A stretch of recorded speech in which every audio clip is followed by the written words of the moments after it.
My nanay is the best teacher in the world dahil tinuruan niya ako ng anatomy, Mata ang ginagamit sa paghahanap, hindi bibig. sanitation, Ano akala mo sa akin ng tatay ng pera? history, Noong bata pa ako, piso lang ang baon ko. Maswerte ka pa nga. agriculture, Kada butil ng palay na kinakain mo, pinagtatrabahuhan yan ng tatay mo, ubusin mo yan.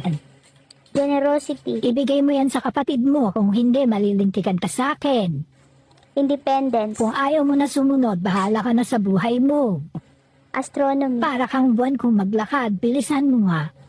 religion, Pag hindi mo inubos ang pagkain mo, paparusahan ka ni Lord. sarcasm, Ano, bakit di ka makasagot?